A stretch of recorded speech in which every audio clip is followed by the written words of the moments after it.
আপনাদের সামনে এখন আমাদের বিশেষ মেহমান উদীয়মান অত্যন্ত সুন্দর কণ্ঠের অধিকারী, আমরা যাকে আমর ইসলাম সাইদি সাহেব বলে থাকি। আপনারা যে যেখানে থাকেন দ্রুত চলে আসেন ইনশাআল্লাহ। তার আলোচনা যতটুকু সময় আমরা তার কাছ থেকে পাই অনেক সুন্দর আলোচনা শুনবো ইনশাআল্লাহ। আমি মোহতারামকে তার মূল্যবান আলোচনা করার জন্য বিশেষভাবে সবিনয় অনুরোধ জানাচ্ছি ইনশাআল্লাহ। نحمده ونستعينه ونستغفره ونعوذ بالله من شرور أنفسنا ومن سيئات أعمالنا.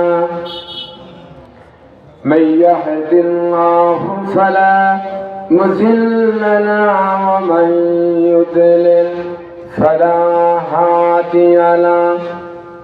ونشهد أن لا إله إلا الله وحده لا شريك له. ونشهد أن سيدنا وحبيبنا ومولانا محمدا عبده ورسوله الذي أرسله بالحق بشيرا ونذيرا وداعيا إلى الله بإذنه وسراجا منيرا. فقد قال الله تعالى في كلامه المجيد وفرقانه الحميد: أعوذ بالله من الشيطان الرجيم. بسم الله الرحمن الرحيم. إن الله وملائكته يصلون على النبي يا أيها الذين آمنوا صلوا عليه وسلموا تسليما. بلغ العلا بكماله كشفت الدجى بجماله حسنت جميع خصاله. صلوا عليه وآله. ये तेरी मेराज थी कि तू लौह कलम तक पहुँचा, और मेरी मेराज है कि मैं तेरी कदम तक पहुँचा. बलगल उला बिकमालिही कशफत दुजा बेजमालिही हसनत जमीओ खिसालिही. सल्लु अलैहि. होना ये फूल तो बुलबुल का तरन्नुम भी न हो, शम्ल दहर में कलियों का तबस्सुम भी न हो.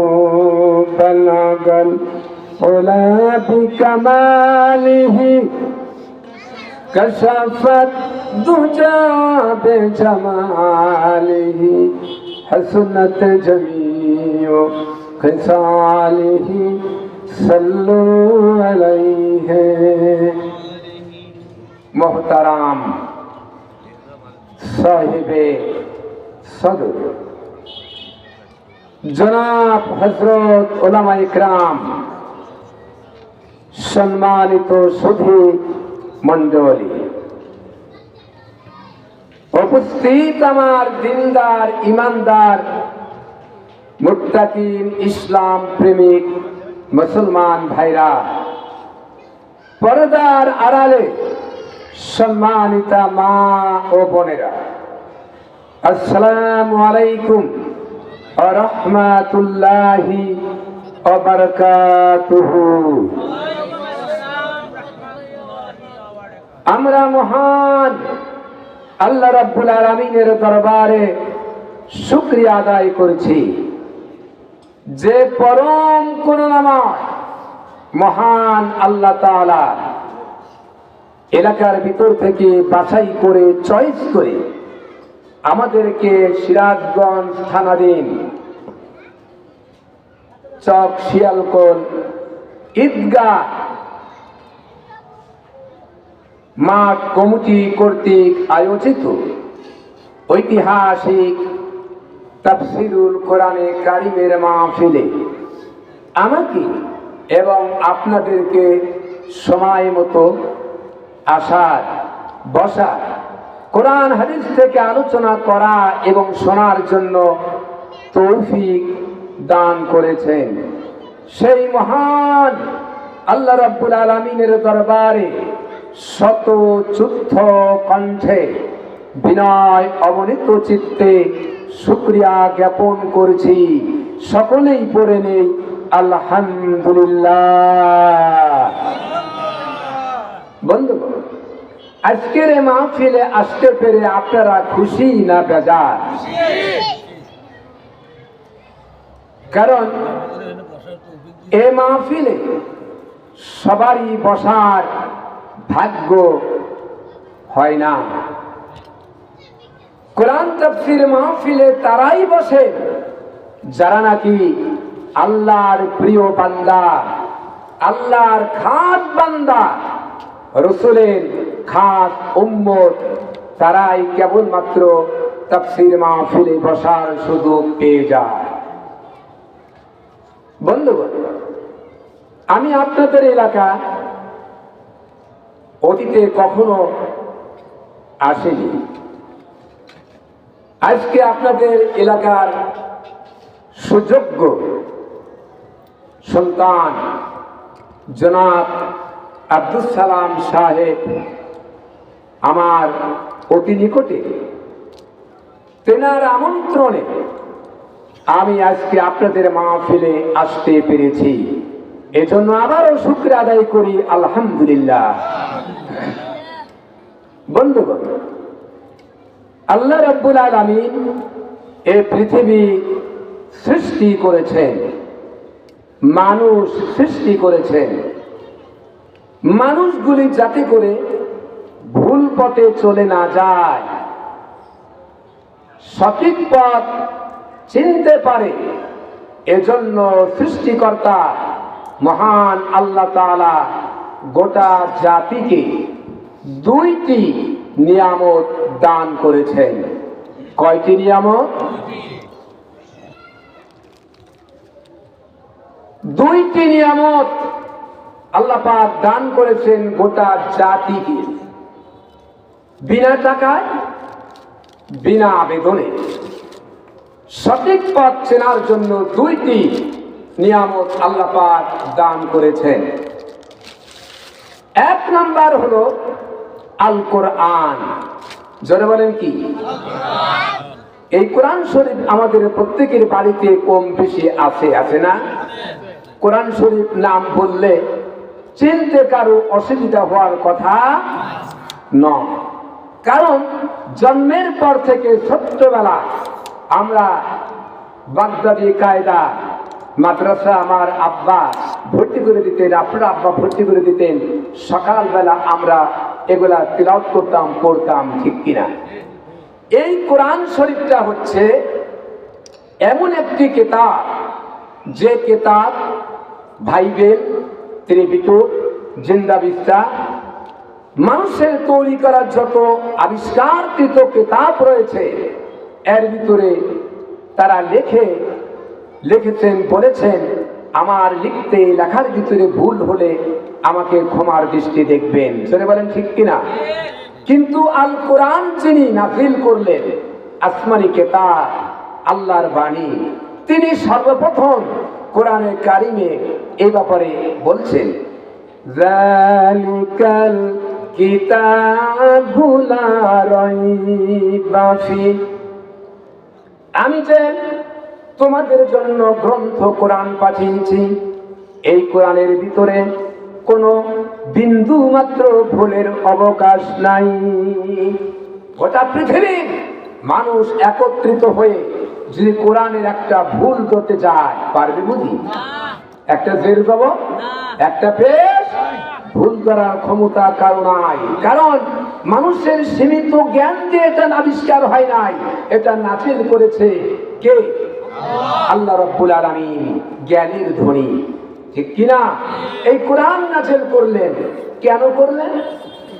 যাতে করে আমার সৃষ্টি জগতের মানুষগুলি কোরআন পড়ে পড়ে দিক নির্ণয় করতে পারে, কোন পথে চলতে পারে, চললে ভালো হবে, এই পথগুলা চিনতে পারে। আর ফর্মুলা কোরআনের ভিতরে আল্লাহ সহজভাবে দিয়েছেন, শুধু আমাদের খুলে পড়া দরকার, পড়লে আমরা বুঝবো কোরআনটা কেন নাজিল হয়েছে। জোরে বলেন ঠিক কিনা?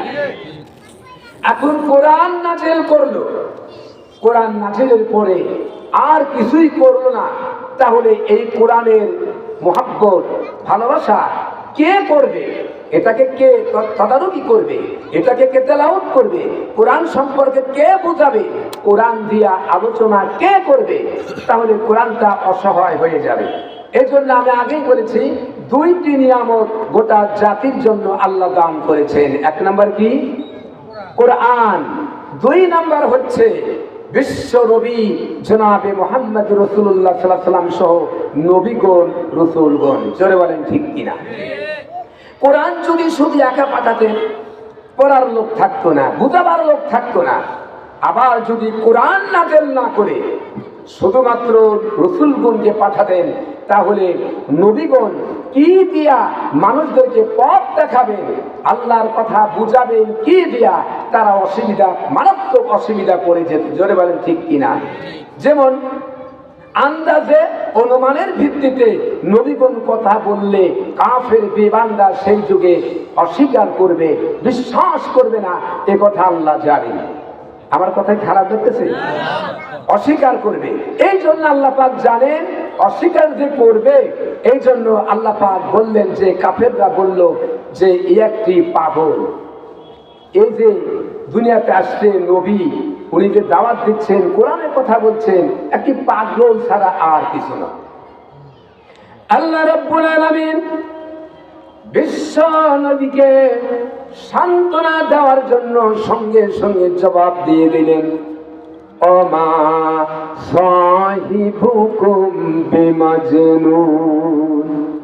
হে নবী, চিন্তার কারণ নাই। যারা আপনাকে পাগল বলেছে, আপনি নিশ্চয়ই পাগল নন। আপনার প্রভু স্বীকৃতি দিচ্ছে আপনি পাগল নন, পাগল ওরা নিজেরাই। ধরে বলেন ঠিক কিনা? আবার কাফির বিমানরা বলল, নবী যেহেতু বড়, আকাশের বড় একটি চাঁদের সঙ্গে তুলনা করলে ভালো হতো। আল্লাহ পাক বললেন, সিরাজাম মুনীরা, প্রদীপ্ত প্রজ্জ্বল অনির্বাণ শিখা। প্রদীপ্ত প্রজ্জ্বল অনির্বাণ শিখা, প্রদীপ, একটা ল্যাম্প বাতির সাথে রসুলকে আল্লাহ তুলনা করেছেন। সুবহানাল্লাহ। কাফির বেঈমানরা বললেন, নবী যেমন বড়, ওই আকাশের বড় একটি সূর্যের সঙ্গে তুলনা করলে ভালো হতো। নবী যেমন বড়, আকাশের বড় একটি চাঁদের সঙ্গে তুলনা করলে ভালো হতো। ধারণা কার? কাফেরদের। আল্লাহ রাব্বুল আলামিন কাফেরদের বললেন, ও কাফেররা শোনো, আকাশের বড় একটি সূর্য ছোট একটি সূর্যকে জন্ম দিতে পারে না। আকাশের বড় একটি চাঁদ ছোট একটি চাঁদকে জন্ম দিতে পারে না। আরে বুঝি? কিন্তু একটা ল্যাম্প বাতি যদি কোথাও জ্বালানো থাকে, ওই ল্যাম্প বাতি থেকে হাজার হাজার মানুষ যদি আগুন জ্বালায় না, মূলটি আগুন মোটেও কম পড়বে নাকি? মোটেও কম পড়বে না। এই জন্য আল্লাহ বললেন, ওয়ালাউ তাকাওয়ালা আলাইনা বাদাল আকাবির। আমার নবী নিজের থেকে বানিয়ে কোনো কথা কোরআনে চালাই দেন নাই, সমাজে দেন নাই। নবী যদি নিজের থেকে বানিয়ে কোনো কথা কোরআনে চালাই দিতেন, তাহলে আমি নবীর ডান হাতখানা চেপে ধরতাম, এরপরে গলার কণ্ঠ নালীটা কেটে ফেলে দিতাম। নবী যত কথা বলেছে, এ কথাগুলি ছিল কার? আল্লাহ। নবী চেয়েছিল শান্তি দিতে। মানুষ শান্তি চায়, আমরা শান্তি চাই না? 1920 সনের আগে মহাযুদ্ধ হলো। এই মহাযুদ্ধের ক্ষয়ক্ষতি দেখে 1920 সনে লিগত মিশন তৈরি হলো, যাতে যুদ্ধ বিদ্রোহ আর না হয়। 1920 সনে 50টি জাতি মিলে ইউএনও, ইউনাইটেড নেশন অর্গানাইজেশন কমুনার বানালো পৃথিবীতে শান্তি দেওয়ার জন্য। কোন কমুনার পৃথিবীতে শান্তি দিতে পারে নাই। জোরে বলেন, পেরেছে? না রাশিয়া পেরেছে, না রোমানিয়া পেরেছে, না হাঙ্গেরি, ভিয়েতনাম, কম্বোডিয়া, পৃথিবীর কোন দেশ শান্তি দিতে পারে নাই। শান্তি দেওয়ার মালিক কে? আল্লাহ। এই জন্য রাসূল মানুষকে শান্তির বাণী নিয়ে এসেছিলেন। তিনি কোরআনের দাওয়াত দিলেন, তখন কাফেররা খেপে গেল। কি দাওয়াত দিলেন? ইয়া আইয়ুহান নাস কুলু লা ইলাহা ইল্লাল্লাহ তুফলিহুন। হে বিশ্ব মানবতা, হে বিশ্ব মানব সকল, নাজাত যদি পেতে চাও, অর্থনীতি, রাজনীতি, সমাজনীতি, ভূমিনীতি যদি পেতে চাও, পড়ো লা ইলাহা ইল্লাল্লাহু মুহাম্মাদুর রাসূলুল্লাহ। সমাজ খেপে উঠলো, রাষ্ট্র খেপে উঠলো, বললো মালি হাজা রাসূল, এটা কেমন কায়দার রাসূল? আমরা ঘুমাই, তিনিও ঘুমান, আমাদের বউ বাচ্চা আছে, তারও আছে, এটা মানা যায় না। আর তিনি কি কি কয়, মানুষকে দাওয়াত দেয়, আমাদের শোনা দরকার। আবু জাহেল, উতবা, আবু সুফিয়ান, এরা আল্লাহ নবীর ঘর গভীর রাত্রিতে ঘেরাও করলেন। কি বলে একটু শুনবো। ঘরের চতুর্দিকে 4 জন কাফের দাঁড়িয়েছে। আল্লাহর নবী ঘরের ভিতর থেকে কোরআন তেলাওয়াত করতেছেন মধুর কণ্ঠ দিয়ে। ওই কাফির বিমান আবু জাহেল, উতবা, আবু সুফিয়ান, এনারা চতুর্দিকে দাঁড়িয়ে গেছে, শুনতেছে। শুনতে শুনতে সকাল হয়ে গেছে, ভোর হয়ে গেছে। দাঁড়ানো অবস্থা থেকে এক মুহূর্তের জন্যেও বসার সুযোগও পায় নাই। আবু জাহেলের সঙ্গে দেখা হলো আবু সুফিয়ানের। আবু সুফিয়ান বলল, আবু জাহেল বলল, এ আবু সুফিয়ান, তোমরা এখানে কেন? বলে কোরআন শুনতে আসছি। বলে তোমরা যদি আসো, আমরা আসি, তাহলে আমাদের নেতাগিরি থাকবে না, কেউ নেতা মানবে না, আজ থেকে আসবে না, প্রমিস করে। সব প্রমিস করলেন, কোরআন শুনতে যাব না। পরদিন রাত্রিতে আবু জাহেল মনে মনে ভাবলেন, আমার ভয়ে কেউ কোরআন শুনতে আসবে না, আমি প্রাণ ভরে কোরআন শুনবো। তিনি দাঁড়িয়ে গেছে। আবু সুফিয়ান ওই রকম ভেবে এক কোণা দাঁড়িয়ে গেছে, উতবা এক কোণা দাঁড়িয়ে গেছে, সাইবা এক কোণা দাঁড়িয়ে গেছে, কোরআন শুনতেছেন। গভীর রাত্রে মনে পড়ে গেল, সকাল যদি হয়ে যায়, আবু জাহেল যদি আসে, তাহলে ধরা পড়ে যাব, পিঠে মা রাখবে না। সবাই দৌড় দিয়েছে। অন্ধকারের ভিতরে আবু জাহেলের সঙ্গে আবু সুফিয়ানের মারাত্মক ভাবে ধাক্কা লেগেছে। আবু জাহেল বলছে, কে এখানে এত রাত্রে? আবু সুফিয়ান বলছে, আরে চিল্লাও কে, আমি আবু সুফিয়ান। বলে কালকে না প্রমিস করে আজ আসলে কে?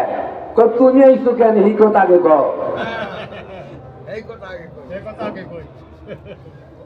আবু জাহেল বলল, এভাবে আর হবে না, সংসদে, পার্লামেন্টে কোরআনের নিষিদ্ধ আইন পাশ করতে হবে, তাহলে হবে, আমাদের আর চলবে না। وقال الذين كفروا لا تسمعوا لهذا القرآن والغوا فيه لعلكم تغلبون। বলে দিল, যাও যেখানে কোরআনের আলোচনা হয় সেখানে বাধা দেওয়া। তোমরাও যাবে না, কাউকে যেতে দিবে না, তাহলে তোমরা কামিয়াব হবে। এমনি করে আল্লাহ নবীকে কোরআনের দাওয়াত দেওয়ার জন্য তাকে মার খেতে হয়েছে, বাড়িঘর থেকে হিজরত করতে হয়েছে, হয় নাই বলেন? নবীজি ঘরের ভিতরে শুয়ে আছেন, গভীর রাত্রে কাফের বেঈমানরা ঘরের চতুর্দিকে দাঁড়িয়েছে। আল্লাহ রাব্বুল আলামিন জিবরাইল আমিনকে পাঠিয়ে দিলেন। জিবরাইল আমিন এসে বললেন, ইয়া রাসূলুল্লাহ, জিবরাইল আমিন এসে বললেন, ইয়া রাসূলুল্লাহ, ঘরের চতুর্দিকে কাফের বেঈমান আক্রমণ করেছে, আপনি তাড়াতাড়ি বেরিয়ে যান, হিজরতের অর্ডার হয়েছে আল্লাহর পক্ষ থেকে। নবীজি হযরত আলীকে ডেকে বললেন, আলী রে, আমি তো হিজরতে যাচ্ছি মক্কা থেকে মদিনা, আল্লাহর অর্ডার হয়ে গেছে, আমি যাচ্ছি, কিন্তু কাফের বেঈমানেরা আমাকে আলামিন বলে বিশ্বাস করে জমিন, দলিলপত্র, টাকা পয়সা, স্বর্ণরৌপ্য টোপলার ভিতরে রেখে তার গায়ে নাম লিখে লিখে ঠিকানা দিয়ে চলে গেছে। আমি যদি চলে যাই, আমানত যদি দিতে না পারি, ওরা বলবে আল্লাহর নবী কি করছে? আমানতের খেয়ানত করেছে। আতর আলী এই টোপলাগুলি নিয়ে সকাল বেলা কাফির বেঈমানদের বাড়িতে যার যার নাম দেখে দেখে পৌঁছায় দিবে। হযরত আলী বললেন, ইয়া রাসূলুল্লাহ, চিন্তার কারণ নাই, চলে যান, দেরি করবেন না। আপনি চলে যাওয়ার পরে আপনার বিছানার উপরে আপনার চাদর মুড়ে দেয়া আমি আলী শুয়ে থাকবো, আর সকালবেলা কাফির বেঈমানেরা ঘরে প্রবেশ করে মুহাম্মদ মনে করে তরবারে দিয়ে আঘাত করে আমাকে দুঃখণ্ডিত করে বিদায় করে দিবে। আমি আলীর মনে কষ্ট থাকবে না, কোনো যন্ত্রণা থাকবে না। আমি আলীর মনে এটাই সান্ত্বনা হবে যে আমি আলীর জীবনের বিনিময়ে আল্লাহর নবী দুনিয়া বেঁচে আছে।